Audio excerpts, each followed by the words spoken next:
Thank you for joining us at xam.com for this Forex Preview video. We'll be having a closer look at U.S. data coming up. I'm Christina Marufas, and joining me today is Senior Investment Analyst Marios Hadjikyriacos. The unexpectedly hawkish Fed sent shockwaves through the markets last week, Marios. However, yesterday Chairman Powell downplayed concerns that rates will rise prematurely, denting the dollar's rally. Now, the reserve currency inevitably will turn to economic data for its next direction, and this week promises a barrage of that, with durable goods orders for May coming up on Thursday, and more importantly, the inflation data out on Friday. What are we likely to see in the numbers, and how might the dollar react?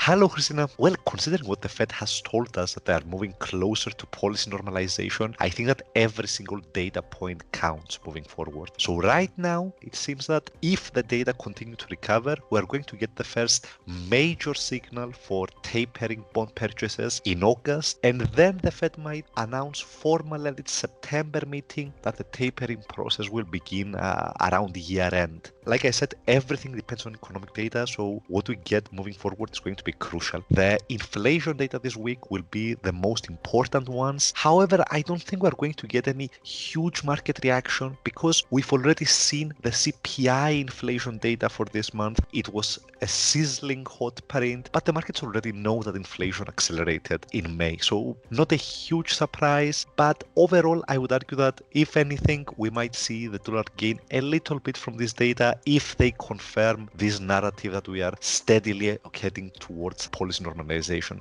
And now let's take a look at the big picture, though. One would argue that the longer-term trajectory for the dollar seems positive here, as the Fed is widely expected to be one of the first central banks to withdraw liquidity. Therefore, what would the dollar's outlook be right now? Well, I think it's positive, and I think it's especially positive against the euro. So we have a situation where the Fed might be among the first major central banks to withdraw some liquidity, ultimately to raise interest rates, and at the same time, the European Central Bank is moving in the opposite direction.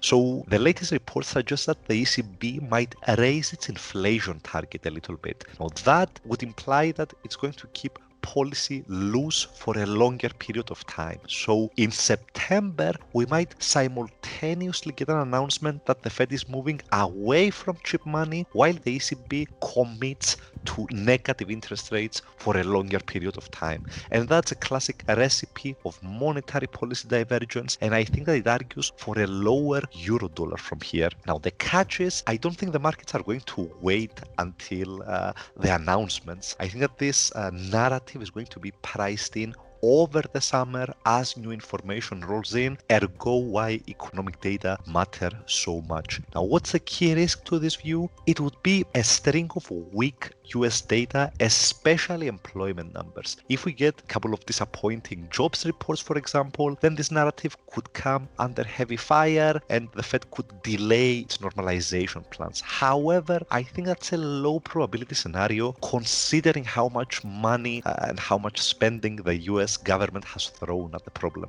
Marios, thank you for joining me today, and thank you for watching this Forex Preview here at xam.com.